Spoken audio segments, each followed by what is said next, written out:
now give the floor to the Secretary General of the United Nations, His Excellency António Guterres.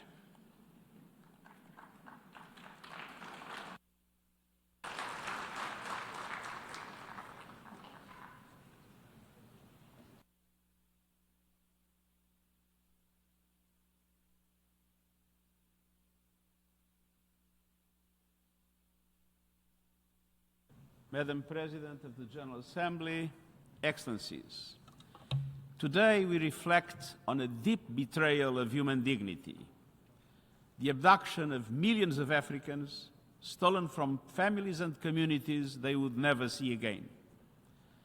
Their trafficking across the Atlantic in conditions so cruel 1 in 7 did not survive the journey, and their enslavement in the Americas, where generations were brutally exploited for their labor and denied their basic humanity.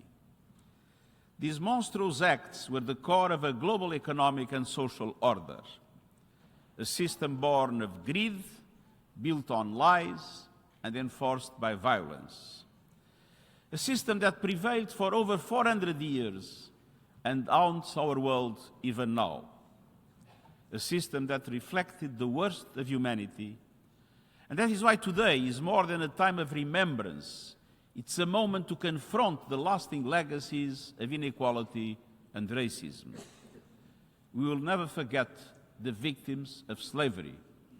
And we must never forget the malevolent system that sustained it for so long.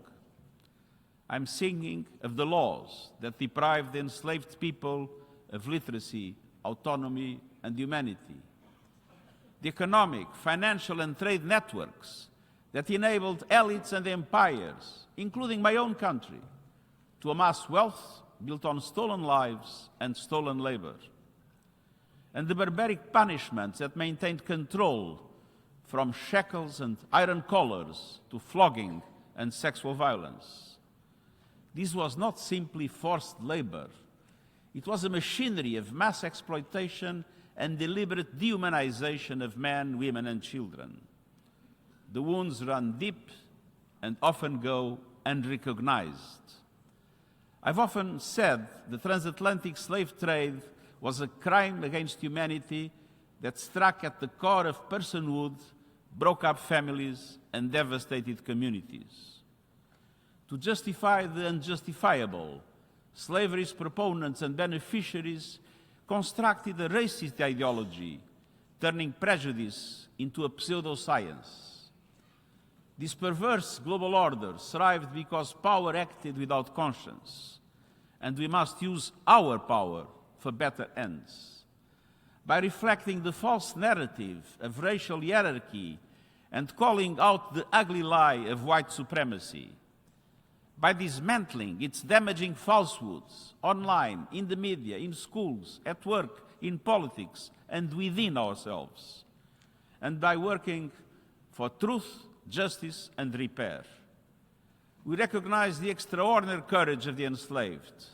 We honor their determination to be free, their quiet resilience and their organized resistance, their uprisings and acts of open defiance, their unbreakable human spirit. Now we must remove the persistent barriers that prevent so many people of African descent from exercising their rights and realizing their potential. We must commit fully and without hesitation to human rights, equality, and the inherent worth of every person. That is why the Second International Decade for people of African descent and the African Union's Decade of Reparations are significant. Let us use them to drive action in 3 critical areas: eradicating systemic racism, ensuring reparatory justice, and accelerating inclusive development with equal access to education, health, employment, housing, and a safe environment. I welcome the steps some countries are taking to apologize for their role in the evil of slavery and to join an honest dialogue about its lasting consequences.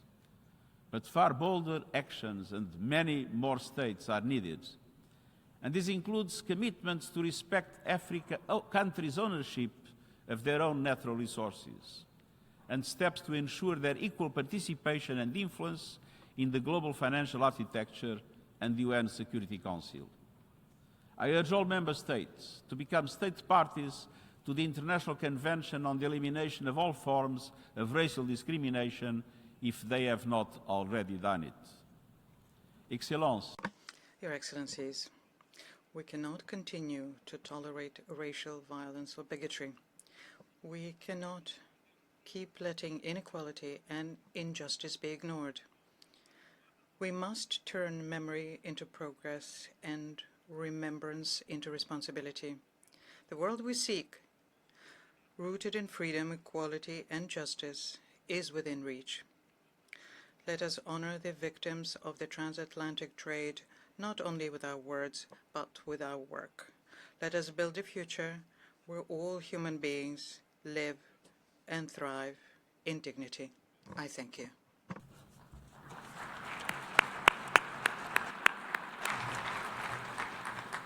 I thank the Secretary General.